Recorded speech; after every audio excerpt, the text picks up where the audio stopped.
We wake up to news. Breaking stories happen throughout the day. The barrage of executive orders and developments seem never-ending. It can be easily overwhelming.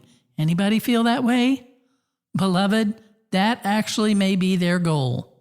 Today we talk about what is happening in our country right now, how it's making us feel, and what we can do about all this to not lose hope, to care for ourselves, and to care for those we love.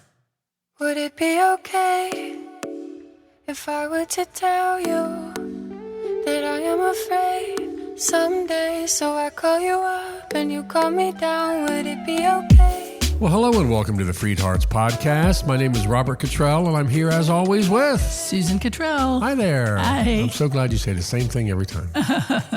It's always me. Debbie Smith. I'm always me. What? You're always you. That's what, be you. Be you. They'll adjust or whatever. We'll figure it out. Mm-hmm. Welcome, beloved. Connect with us at freedhearts.org. That's where you can find out information. That's where you can watch the TED Talk, by the way, if you're interested. It's right there on the main page. And find out information about everything we have to offer, our books, our merch, our social media. Everything is right there, freedhearts.org. You know, FreedHearts is a 501c3 nonprofit organization, a charity, and therefore we have to be very careful now more than ever in terms of mixing politics and elections and things like that with what we do. We're not supposed to do that. And also, we know that we have listeners who vote different ways in elections, and as we've said, some people are happy with the recent outcome and some are unhappy and terrified. And we have avoided being directly political, because it's not really our role and certainly not our heart in what we do. Politics have nothing to do with freeing our hearts to love and be loved as we deserve. You know, things change. Every 4 years, things change. They get better, they get worse. Someone good comes in, someone bad comes in. It changes. It just changes all the time. And we can't let that be the determining factor on whether or not our hearts are free. Our hearts need to be free to love and be loved, regardless of what's going on around us. And that's what our goal is here. But, beloved, what's happening in our country right now goes beyond political. It's about the lives and the safety of the most vulnerable among us. I had someone not recently, but before the election say, write down 4 things that you're afraid will happen if the election turns out a certain way. And I bet you'll find after a few years, those didn't happen at all. Well, within a couple of weeks, they've all happened, So there's a lot of us right now who are being threatened and hurt right now and who are terrified. I notice it in myself. I see it in our family members. It's so easy to be overwhelmed. As we started to tape this podcast, I feel overwhelmed, right? Just right this very moment as I'm talking to you. Mm-hmm. It's so easy. We wake up to news and then breaking stories happen throughout the day, and the barrage of executive orders and developments and tweets. And are they even called tweets when it's on X, or are they called X's? I don't know. Tweets. It's never ending, and it can easily be overwhelming. But hear me now. That may actually be the goal. Which we might even talk more about this in the future, but I would strongly encourage you to search for a recent podcast after you're done listening to this podcast. Search for a recent podcast on the Ezra Klein Show, and that's spelled EZRAKLEIN, the Ezra Klein Show, and listen to a short episode that's called Don't Believe Him. It's only 15 minutes. Yeah, it's amazing. This profound thing is packed into 15 minutes. Yeah. More than anything else, I found it extremely helpful and extremely hopeful in this time where we can easily feel overwhelmed and lose hope. Well, today we want to talk about this and talk about actually something very specific and something we believe is very helpful. Yeah, we have some wise and important words from sociologist Jennifer Walter about what's happening in our country right now and what to do about it. She writes, as a sociologist, I need to tell you, your overwhelm is the goal. Yeah, that's what I want us all to remember here. It's like, I forget it's like this barrage of let's fire 20 or 200 arrows their way, and if 10 of them stick, 10 of them hit, we're really happy. But we're so busy dodging or trying to figure out all 200 that we kind of miss what's going on either behind the scenes or what they're really doing. Right. So yeah, overwhelm is the goal. Yes. So we're going to share with you her counsel today. Again, her name is Jennifer Walter, a sociologist. Yeah. So I'll go through this, and we're going to share this counsel with you today. And we think it's very helpful. Yeah. Number 1. The flood of 200 plus executive orders in Trump's first days exemplifies what Naomi Klein calls shock doctrine, using chaos and crisis to push through radical changes while people are too disoriented to effectively resist. This isn't just politics as usual. It's a strategic exploitation of cognitive limits. Yeah, it's just, I mean, does anybody else feel that way? Cognitive overwhelm. Yeah, exactly. You don't even know where to start sometimes. And again, this flood of all these, it's that, I love that term, shock doctrine. And we don't know what to do. The media doesn't know what to cover, what's real, what's not real, what's a genuine threat, or what's just a what if stupid statement, and it's not by accident, beloved. It's strategic, and we do not want to let it work. So let's keep going on with this counsel from Jennifer Walter. Okay. Number 2. Media theorist McLuhan predicted this. When humans face information overload, they become passive and disengaged. The rapid-fire executive orders create a cognitive bottleneck, making it nearly impossible for citizens and media to thoroughly analyze any single policy. I mean, this is very much like you go to the Cheesecake Factory, say. You've never been there, and they've got 20 pages of a menu. They do, actually, don't they? Yeah.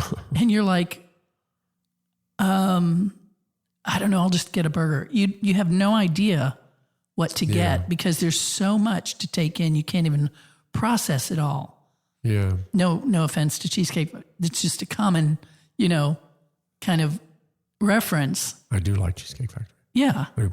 But yeah, that's right. There's so much there that it becomes, you're just overwhelmed. Your eyes start to glaze over. You start to think, pick something for me. Yeah. Kind of thing. And this idea of it actually makes your brain tired, brain fatigue, when you have so many choices in front of you, your brain gets tired. And so you're not even making good choices at that point. Yeah. And I love that term bottleneck, which maybe in this case we should just open a bottle. And, but this bottleneck, again, we can't analyze any single policy where it would be easy to talk about, they want to do this. So let's look at that. Let's analyze it. What are the pros and cons? But it's when it's 200 of those things. Right. And some are so off the wall or so out there. It's like, what? Yeah.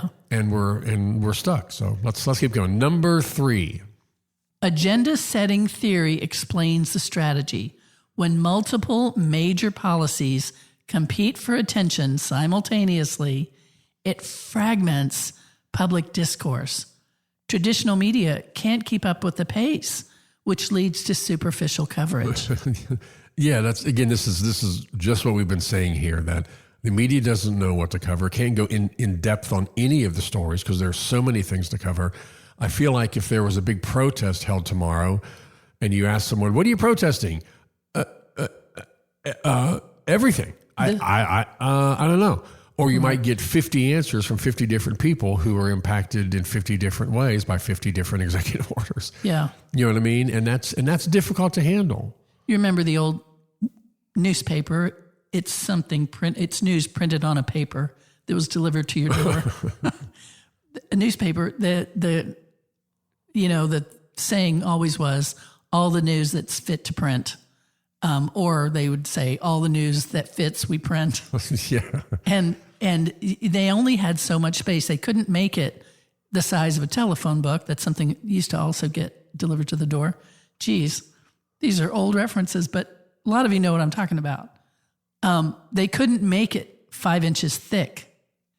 So they have to choose what they cover. Yeah. That's just kind of a visual. Yeah, so you can only cover so much. Right, newspapers had this limited space, right. 4 or 5 sections, certain pages, and so whatever they could fit in there, they would print, and they would have to go through what's the most important, what's the most urgent, and they had to decide that. Well, how much can you fit on the internet?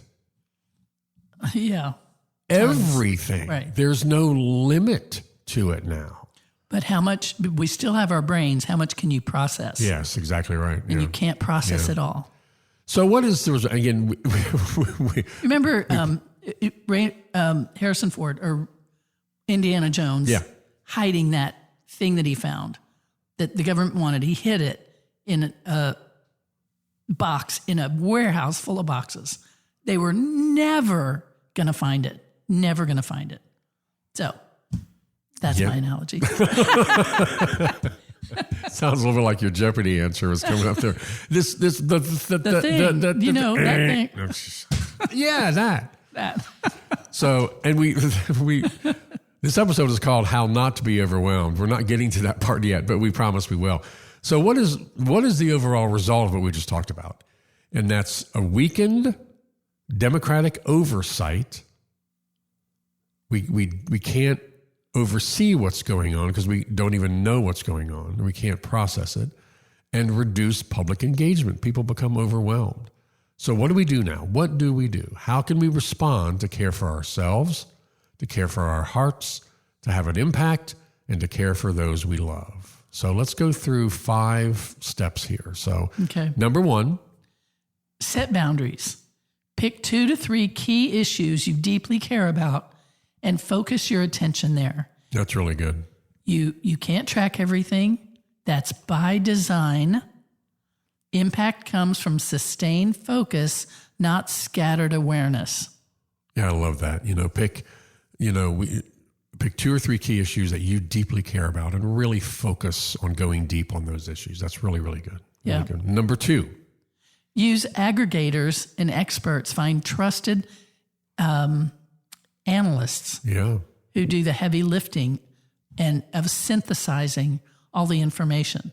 Look for those explaining patterns, not just events. Yeah, and again with someone will.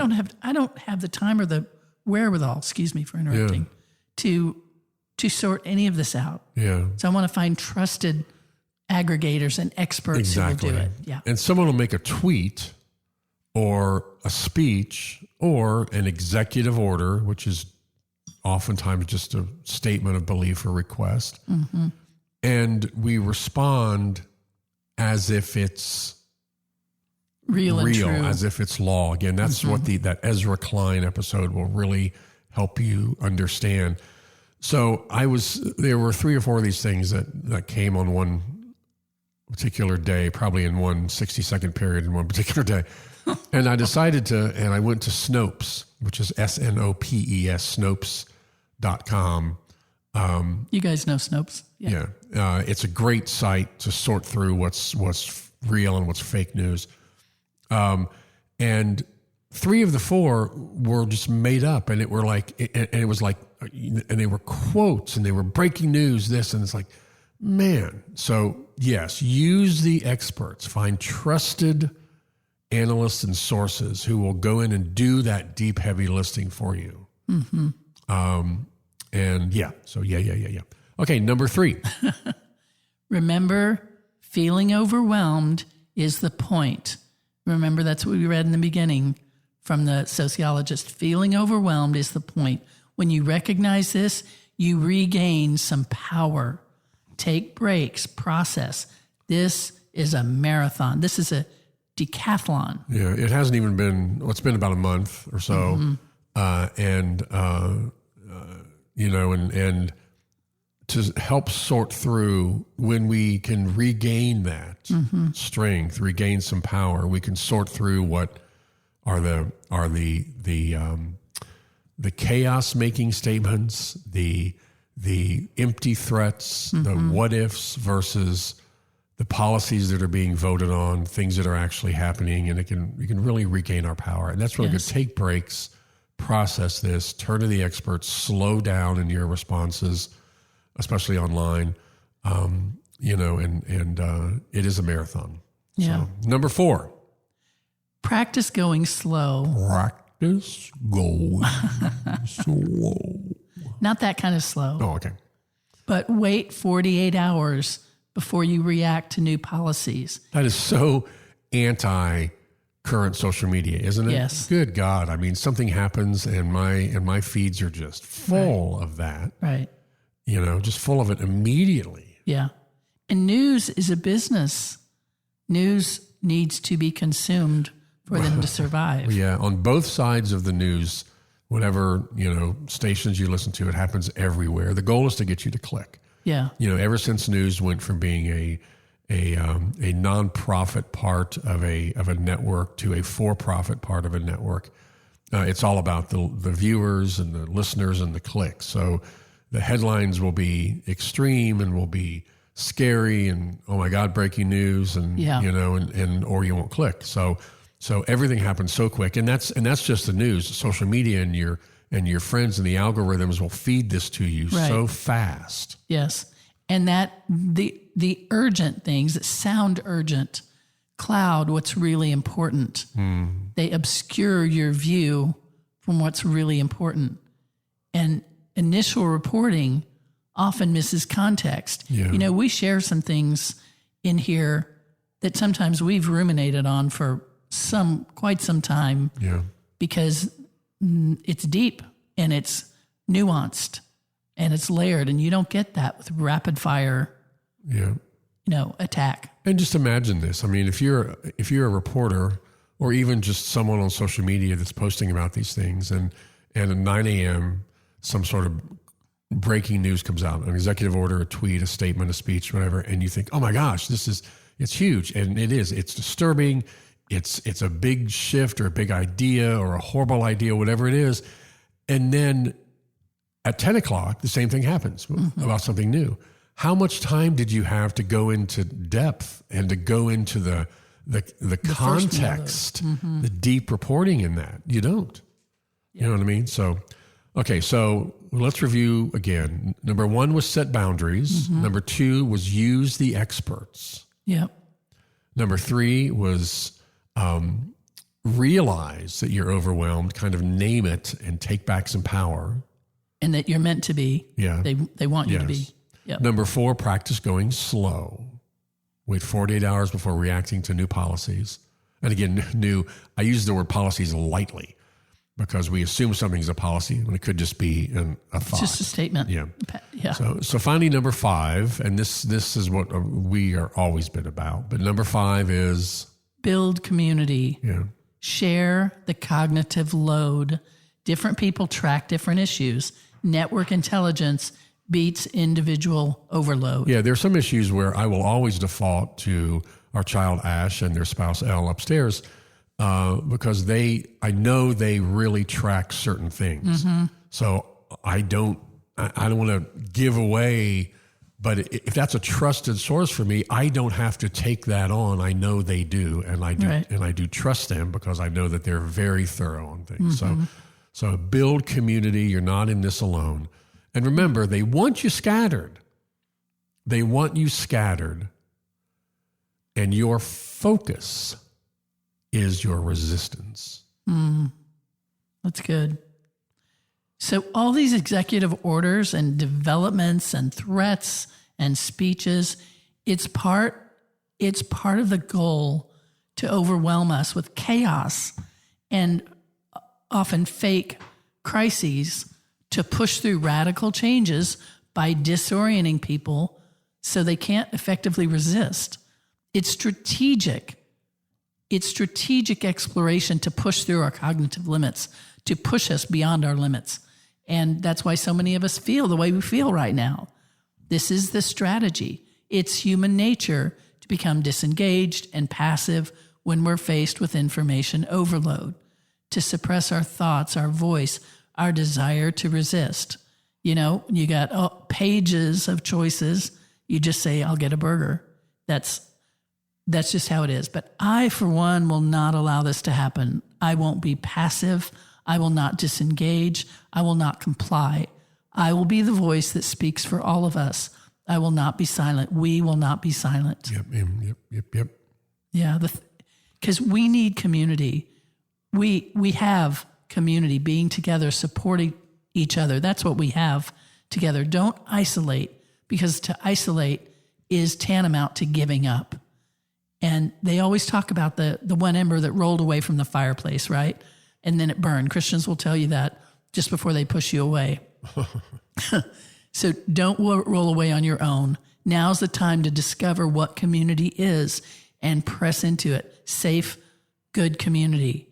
And I believe that the opportunity here, the beauty that will emerge on the other side of all this, and it will be springtime again, things will emerge that are good, is increased community and protection of each other. I think we have underestimated collectively our need for that. And, you know, just as the answer to homelessness is not more housing, it's community. I was kind of shocked when I learned that a little while back, but it's true. And the answer to the crisis we're in right now is community. We must keep our wits about us, not throw up our hands, you know, and say to hell with it, not roll away and die. That's not what we're here for. I mean, we didn't come here for that. That's right. In that community, we find we can rely on people to be trusted sources, to lead us to trusted sources, to lift us up when we feel overwhelmed, to give us hope, to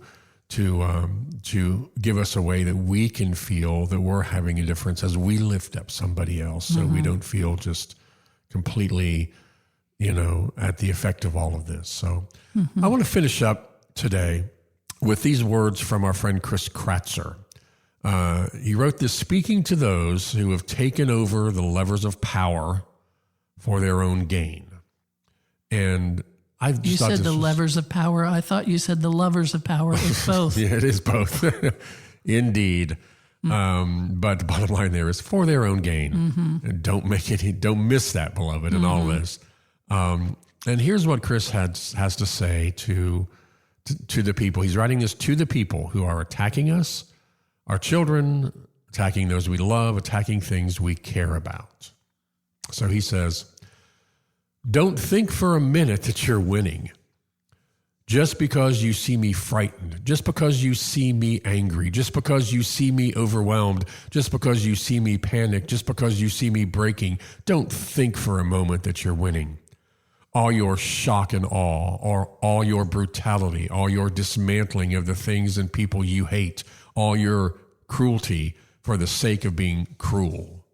Don't think for a moment that you're winning. Just because you're in control, just because you're calling the shots, just because you're getting revenge, just because you have all the attention, all the seats, and all the power, don't think for a moment you're winning. Because no matter what you do, no matter what you cause, no matter what you build, no matter what you destroy, you've already lost because of who you are and what you've become. The side you've chosen, the evil you've embraced, the temptations you couldn't resist, don't think for a moment you're winning. Everything you force, every law you break, every person you destroy, every victory you claim, every opportunity you exploit, every chaos you create, every evil you rationalize, don't even think for a moment that you're winning.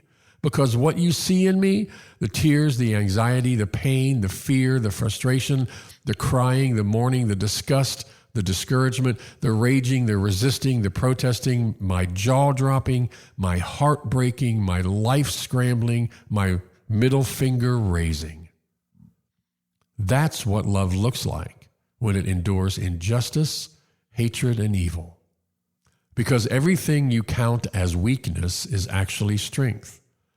Everything you condemn as wokeness is actually goodness. Everything you rationalize as being godly is actually in step with the marching orders of evil. No, what you see in me is what love looks like in the face of your lovelessness. So don't you think for a moment that you're winning. You can deport us all, send us all to camps, take away every freedom, demonize our existence. You can burn democracy to the ground. You can erase us from the planet. But don't think for a moment that you're winning.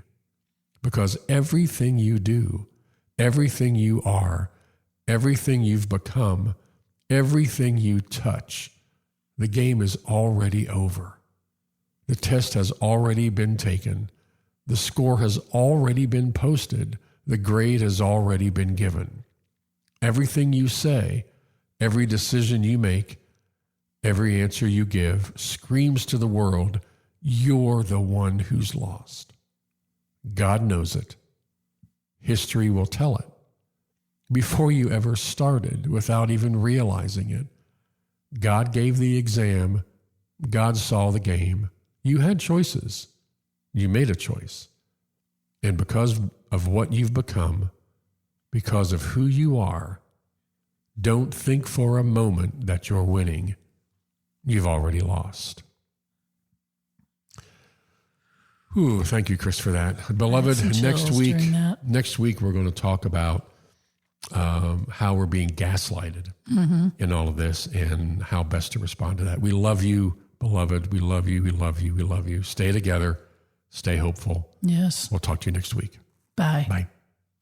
Would it be okay if I were to tell you that I am afraid someday? So I call you up and you call me down. Would it be okay? You've been listening to the FreedHearts podcast. We have extensive resources and vibrant, inclusive community for you at freedhearts.org.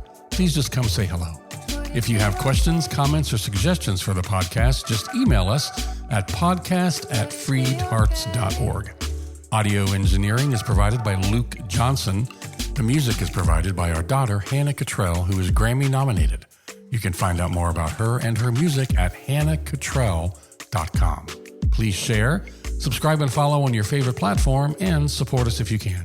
Thanks for listening.